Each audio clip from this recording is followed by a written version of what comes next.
अस्सलाम वालेकुम फ्रेंड्स मैं हूं उस्मान अशरफ और आप देख रहे हैं बिजनेस आइडियाज़ उर्दू। अभी मैं मौजूद हूं डस्का के करीब एक कस्बे मुंडे की गुराया में। यहां पे फ्रेंड ट्रेडर्स ये शॉप है जो कि ज़राअत के रिलेटेड है। आज की इस वीडियो में हम बात करेंगे कि अगर कोई ज़राअत की शॉप बनाना चाहता है तो किस तरह ये शॉप बनाई जा सकती है, पहले इसका जो लाइसेंस लेना है वो किस तरह लिया जा सकता है, कितना खर्चा आ जाता है इसको बनाने पे, मंथली खर्चा कितना हो जाता है और मंथली इनकम कितनी हो जाती है। फ्रेंड्स ये सारी बातें हम इस वीडियो में क्लियर करेंगे।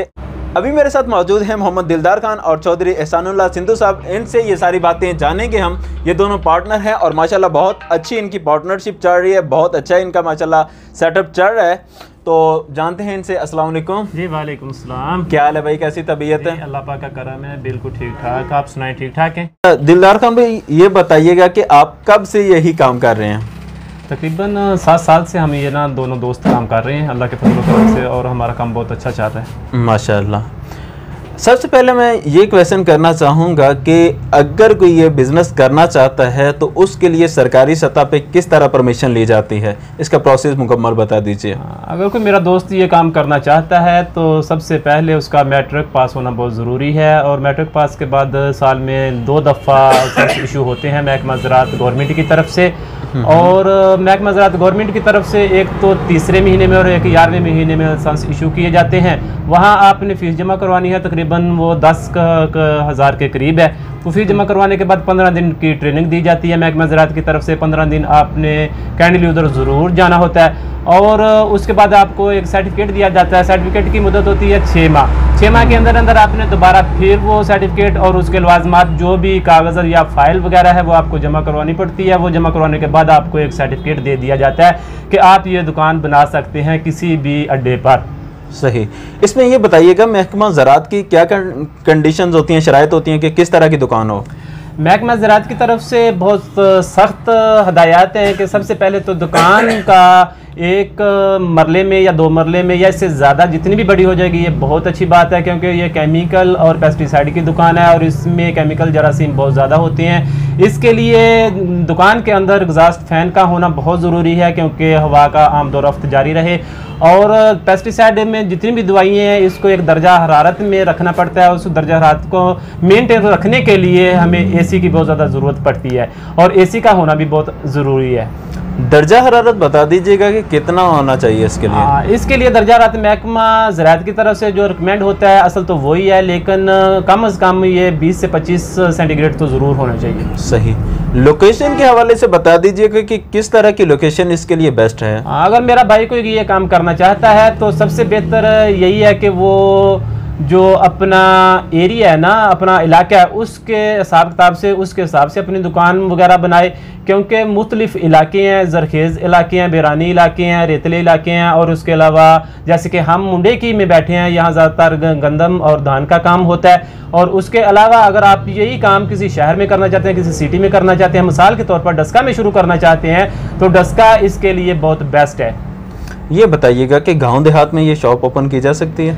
जी, गांव देहात में अगर ये आपका अपना घर है, अपनी दुकान है, तो फिर आप ये शॉप तो शुरू कर सकते हैं, लेकिन उसी हवाले से या जितनी भी आप इसमें रकम फोर्ड करेंगे, जितने भी पैसे लगाएंगे, उस हिसाब से फिर आपको प्रॉफिट होगा। अगर आप गांव में करेंगे तो आपको ज़ाहिर सी बात है आपका ख़र्चा कम आएगा और आपकी जो फ़रोख्त है वो भी कम होगी। अगर आप कस्बे में चले जाएंगे तो आप उससे ज़्यादा पैसे कमा सकेंगे। अगर आप इसके अलावा शहर में जाके काम शुरू करते हैं तो वो सबसे बेस्ट है।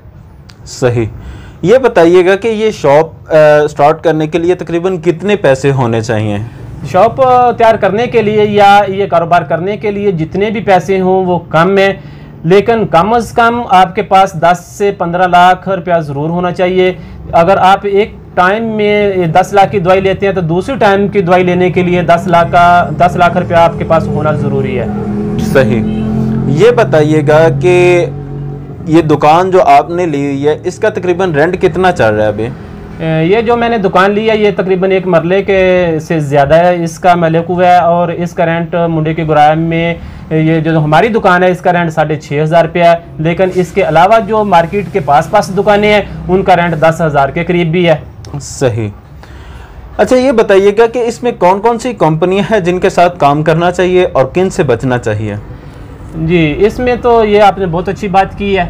तो इसकी मैं वजाहत इस तरह से करना चाहता हूँ कि जो मल्टीनेशनल कंपनी है उसके साथ काम करना चाहिए। मल्टीनेशनल के अलावा भी कंपनियाँ बहुत सी हैं, लेकिन वो कंपनियाँ जिनके ग्रुप अच्छे हैं उन ग्रुपों के साथ अगर काम आप करते हैं तो आप इंशाअल्लाह ताला फ़ायदेमंद साबित होंगे। सर यहाँ पे एक ये भी क्वेश्चन करना चाहूँगा, क्योंकि बहुत सारे लोग बिज़नेस जब स्टार्ट करते हैं मुख्तलिफ कंपनियां वाले अपने प्रोडक्ट लेके आते हैं और मुख्तलिफ आइटम्स वो ख़रीद के रख लेते हैं जो कि बाद में निकलती नहीं हैं। तो मुझे ये बता दें कि रनिंग आइटम कौन कौन सी हैं और डेड आइटम कौन कौन सी हैं। मेरे भाई ने ये बात बहुत अच्छी की है, क्योंकि कंपनियां तो अपनी सेल को इंक्रीज करना चाहती हैं, लेकिन जो मेरे भाई काम शुरू करना चाहते हैं वो सबसे पहले ये बहुत ज़रूरी है कि वो किसी भी पेस्टिसाइड की दुकान पर 8-10 महीने या 1 साल वगैरह लगा ले, क्योंकि उसके पास एक तजर्बा आ जाएगा, उसको पता चल जाएगा कि मेरे इलाके में कौन सी दवाई रनिंग पे चल रही है। तो जो दवाई रनिंग पे चल रही है इस वक्त हमारा जो कस्बा है इधर ये ज़्यादा मूंजी और गंदम का है, ये सब्जियात का इलाका इतना ज़्यादा नहीं है, और मूंजी और गंदम में कांटे, मोनो वगैरह, पोटाश वगैरह, सल्फर वगैरह और मिनिस्टा वगैरह ये इस्तेमाल होती हैं। जब गंदम आ जाएगी, गंदम में हमारे जो सिटी मार्क जो अद्वियात हैं ज़्यादा वो चलती हैं। लेकिन अगर यही आप काम किसी अच्छे इलाके में करें, ज़रखेज़ इलाके में करें जहाँ सब्जियात का काम ज़्यादा होता है, वहाँ आप अगर ये काम करेंगे तो वहाँ सब्जियों की भी बहुत ज़्यादा एटमी है, वो आपको सारी फिर रखनी पड़ेगी और आपकी सेल भी ज़्यादा इंशाल्लाह ताला आएगी। सही। ये अद्वियात का काम है, ये इंसानी सेहत के लिए भी मुज़र सेहत हो सकती हैं, तो आप इस हवाले से किस तरह अपने आपको प्रोटेक्ट करते हैं? ये भी बात बहुत अच्छी मेरे भाई ने कही है, बहुत अच्छा सवाल किया है कि ये दवाई जो इंसानी मुज़र के लिए भी नुकसानदेह होती है, लेकिन इसके लिए ज़रूरी है कि आप शाम को आधा किलो या 1 किलो के राउंड अबाउट 1 किलो दूध वगैरह ज़रूर पी लिया करें, और इसमें एग्जॉस्ट फैन का होना बहुत ज़रूरी है और दर्जा हरारत का मेंटेन होना बहुत ज़रूरी है। अगर ये दोनों तीनों चीज़ें आप ये कर लेंगे तो इंशाल्लाह ताला ना आपकी सेहत भी ठीक रहेगी। सही। आपने पहले खर्चे तो बता दिए तकरीबन 10-15 लाख, अब महाना खर्च भी बता दीजिए कि महाना खर्च कितना? महाना जो हमारा जो इधर खर्चा है ये सारा अपना किराया वगैरह, रेंट वगैरह और अखराजात दूसरे बिजली वगैरह, बिल वगैरह के, ये सारे डाल के कम से कम 15,000 रुपया हो जाता है। और औसत पैदावार, औसत जो हमारी क्या कहते हैं उसे प्रॉफिट है या टोटल कह लें वो 30 से 35,000 रुपया हो जाती है। ये खर्चे निकाल के? जी, निकाल के बकिया 30-35 हज़ार। जी। ये दोनों पार्टनर्स हैं, आप दोनों इकट्ठे बैठे रहते हैं भैया के वक्त, या मुख्तलिफ टाइम्स हैं कि इस टाइम दूसरे ने बैठना है और इस टाइम आपने बैठना है? जी, असल तो दुकानदारी, मेरे एक उस्ताद थे उन्होंने ये कहा था कि दुकानदारी अगर एक दिन आप बंद करते हैं तो 10 दिन के बराबर ये बंद आप समझ सकते हैं। दुकानदारी का काम ही ये है कि आप हर रोज़ डेली इसको खोलें और टाइम पे खोलें, जबकि हम दोनों पार्टनरशिप हैं, दोनों दोस्त हैं, साला संदो और आनंद दिलदार। अगर हम ये काम हम कर रहे हैं और एक टाइम वो आ जाती हैं टाइम पे और दूसरे टाइम मैं भी आ जाता हूँ अगर ज़रूरत पड़े, तो इस तरह हमारा जो सेटअप है ना, घर के मामलात वगैरह और दुकान के मामलात वगैरह ये बहुत अच्छे तरीके से हैंडल हो जाते हैं। एक टाइम में मैं बैठ जाता हूँ और वो ज़िम्मेदारों के पास चला जाता है, ज़िम्मेदारों को मुख्तलिफ एडवाइस वगैरह देते हैं, मुख्तलिफ बातें वगैरह बताती हैं जाके, और इस तरह से हमारी जो सेल है उसमें इजाफा हो जाता है। बीज बताइएगा कौन से ज़्यादा सेल होते हैं, जो लोकल यहाँ के बीज हैं या हाइब्रिड बीज हैं, कौन से ज़्यादा सेल हो रहे हैं आपसे? बीज इधर में लोकल जो बीज हैं वो भी सेल हो रहे हैं, मिसाल के तौर पर ज्वार का बीज कह लें, देसी ज्वार का कह लें, और उसके बाद हाइब्रिड जो बीज हैं वो सारे इंडिया से आ रहे हैं, वो भी सेल हो रहे हैं, काफ़ी अच्छे खासे हो रहे हैं, और हमारी मुख्तलिफ कंपनियां भी बीज दे रही हैं। अगर किसी दोस्त को चाहिए या इसके बारे में इंफॉर्मेशन चाहिए तो वो भी हमसे रब्ता कर सकता है। डिस्क्रिप्शन में मैं नंबर डाल दूंगा, अगर कोई भाई इस हवाले से मालूमात लेना चाहे या हाइब्रिड बीज हासिल करना चाहे तो वो इनसे रब्ता कर सकते हैं, लेकिन ज़्यादा तंग नहीं करना।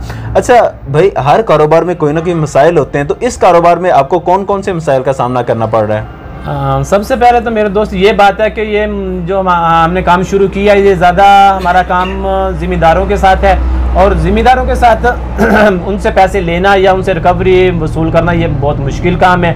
इसके लिए हमें कानूनी चाराजोई भी करनी पड़ती है, और बाज़ औक़ात हमें सियासी दबाव भी किसी के ऊपर डालकर हमें पैसे अपने वसूल करने पड़ते हैं। तो ज़िम्मेदार यही समझता है कि ये बस पेस्टिसाइड वाले वैसे दुकानदार हैं, इनको इतने पैसों की ज़रूरत नहीं है, तो वो अपने घरेलू मामलात को ठीक करने के लिए मिसाल के तौर पर शादी किसी बच्ची की कर लेते हैं, किसी बच्चे की कर लेते हैं, या कोई भैंस वगैरह ले लेते हैं, या कोई प्लाट वगैरह ले लेते हैं और हमें पीछे डाल देते हैं। फिर ये 6 महीनों के बाद फिर 1 साल आ जाता है, लेकिन उसके लिए फिर हम कोशिश करते हैं, हम 2 दोस्त हैं, उसके लिए कोशिश करते हैं कि अगले के घर जाकर बैठ जाते हैं, सियासी दबाव भी डालते हैं। अगर कोई सियासी दबाव के बगैर भी पैसे नहीं देता तो फिर हम कानूनी चाराजोई करते हैं, और कोशिश यही करते हैं कि अभी तकरीबन 1 साल से हमने दोनों दोस्तों ने ये कोशिश की है कि 70-80% जो हम बिजनेस कर रहे हैं वो नगद पे कर रहे हैं और उसका प्रॉफिट बहुत कम ले रहे हैं। जो प्रॉफिट हम ले रहे हैं वो 8 से 10% है, और 8 से 10% जो अच्छे जिम्मेदार हैं, 8 से 10% अगर वो हमसे दवाई खरीदते हैं तो हम 8 से 10% ही उनसे 6 महीने के बाद लेते हैं। ये नहीं करते कि इनके ऊपर ड्यू डाल दो, ये 15 से 20% ले जाएं क्योंकि इसने उधार लिया है। हमारा उधार का और नगद का एक ही रेट है। महकमे की तरफ से भी आपको कुछ मसाइल आते हैं या कि नहीं?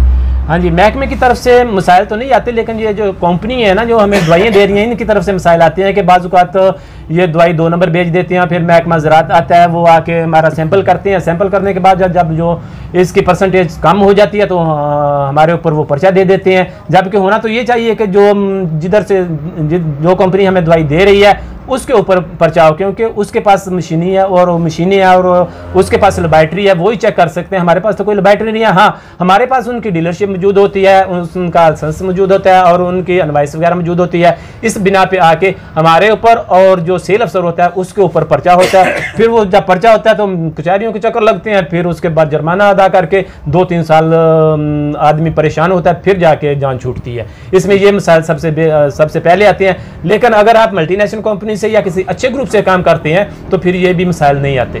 माशाल्लाह मोहम्मद दिलदार भाई, आपने बहुत अच्छे अंदाज में गाइड किया।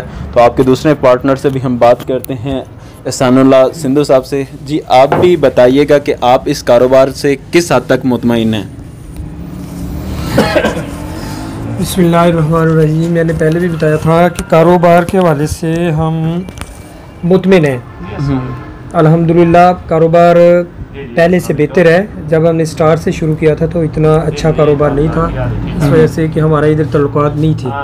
ये तल्लुकात की वजह से कारोबार शुरू हुआ था और आस्ता आस्ता इंशाल्लाह ये कारोबार पहले से बेहतर है और हम मुतमिन हैं। अल्लाह ताला हलाल की रोज़ी दे हमें। कुछ मसाइल तो उन्होंने माशाल्लाह बयान किए मोहम्मद दिलदार भाई ने। आप भी कोई मसला बयान करना चाहेंगे जो इसमें फेस करना पड़ सकता है? हाँ जी, ये मेरे दोस्त ने कहा था, ये ठीक है कि ज़िम्मेदारों के हवाले से हमें मसाइल हैं। वो तंग कर रहे हैं सब कोई, और ऐसे ही करते हैं कि पहले अपना मकान बनाते हैं, फिर शादी करते हैं, फिर ऐसे ही कोई भैंस खरीद के बाद में हमें कहते हैं कि ये पेस्ट्री वालों से पैसे बाद में देंगे और देते नहीं हैं, और दोबारा फिर उनके घर जाना पड़ता है। ये मसाइल हैं और आस्ता आस्ता इंशाल्लाह ठीक हो जाएंगे। और दुकानदार भी ये कोशिश कर रहे हैं कि हम उधार ना दें इनको। सही, ये ठीक है, थोड़ा लें बहुता लें, ये नकल लेके जाए। अच्छा एहसानुल्लाह सिंधु साहब, आप ये भी बता दीजिएगा कि आपकी माशाल्लाह पार्टनरशिप चल रही है इनके साथ। तो पार्टनरशिप तो अमूमन पाकिस्तान में यूं ही चलता है, चंद माह चली और उसके बाद आपस में लड़ाइयाँ हो जाती हैं। आपकी कैसे चल रही है पार्टनरशिप? जी, ये सवाल के बारे में मैं ये कह सकता हूँ कि हमारी पार्टनरशिप अल्लाह और अल्लाह के रसूल के तहत बहुत अच्छी चल रही है।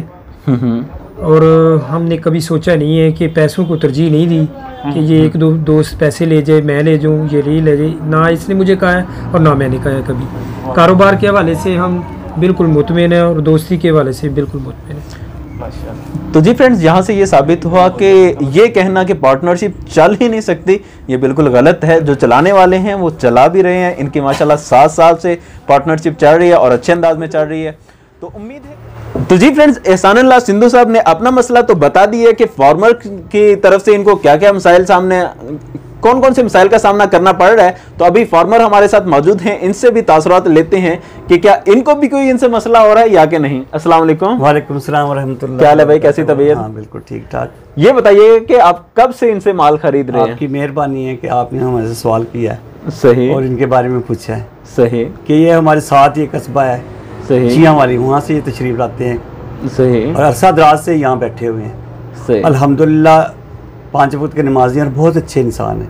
सही माशाल्लाह। और कभी कभार ये कहते हैं ना हमारा झगड़ा नहीं होता, कभी कभी ये लड़ भी लेते हैं। अच्छा। फिर ये खुद ही कंप्रोमाइज़ कर लेते हैं। सही। और ये दुकान के बारे में और मुतल्लक ये बहुत अच्छे तरीके से ये चला रहे हैं। सही। और पब्लिक डीलिंग भी बहुत अच्छी है किसान भाइयों के साथ।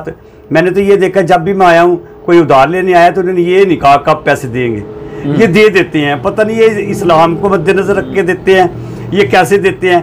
फिर अक्सर इसी बात पे झगड़ा होता है कि आपने ये उधार दे रहे हो इन लोगों को तो क्यों दे रहे हैं। कहते कोई बात नहीं यार, आ जाएंगे, ऊपर अल्लाह बैठा है, हमारा हक का माल है, इंशाल्लाह आ जाएगा।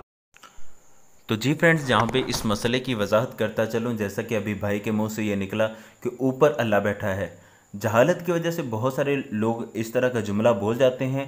ऐसा बिल्कुल नहीं बोलना चाहिए कि ऊपर अल्लाह ताला बैठा है, क्योंकि अल्लाह ताला जिहत से पाक है। जिहत से पाक मुराद यानी इधर उधर ऊपर नीचे ये सब जिहतें हैं। अल्लाह ताला के लिए कोई भी जिहत मखसूस करना ये दुरुस्त नहीं है।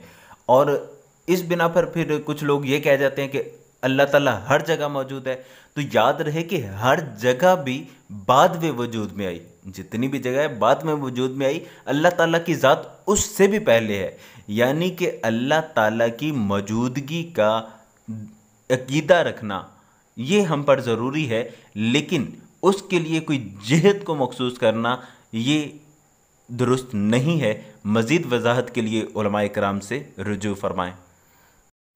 अच्छा, यहाँ पे ये बताइएगा कि आप मुख्तलिफ़ जगहों पे और भी दवाइयाँ वगैरह शायद आप गए हों, तो आप किस तरह का चाहते हैं कि दुकानदार किस तरह का आपके साथ रवैया इख्तियार करे, यानी उधार दे दिया करे या किस तरह का उसको होना चाहिए? देखो, हमारे ये अड्डा मुंडे गुराए में काफ़ी दुकानें हैं, तो हर बंदे का अपना अपना लहजा है बोलने का, वो किसी के साथ लेने देने का तरीक़ाकार अलग-अलग है। दुकानदारी के मामले में अपनी ज़ुबान की मिठास जो है वो बहुत अच्छी होनी चाहिए, और अल्हम्दुलिल्लाह इनका रवैया लोगों के साथ बहुत अच्छा है। और मैंने देखा है कि इनके पास अल्हम्दुलिल्लाह ज़िम्मेदार लोग हैं, सब्ज़ी वाले भी आते हैं, ये बागों में स्प्रे करने वाले भी आते हैं, मुंजी और गंदम वगैरह के लोग भी बहुत ज़्यादा आते हैं। ये बीज वगैरह जो ज्वार बाजरा और ये बरसीन वगैरह, अल्हम्दुलिल्लाह इनका बहुत अच्छा काम है और बहुत अच्छा इनकी गुफ्तगू है, और दुकानदारी होती ही लहजे के से है, ज़बान मीठी के साथ। बहुत शुक्रिया जी आपका, बड़ी मेहरबानी। ठीक है, तो उम्मीद है कि आपको ये वीडियो पसंद आई होगी। अगर वीडियो पसंद आए तो इसे लाइक शेयर कमेंट जरूर करें, चैनल को करें सब्सक्राइब ताकि नेक्स्ट आने वाली वीडियोस आप तक पहुंचती रहें। जज़ाकल्लाह, अस्सलाम वालेकुम।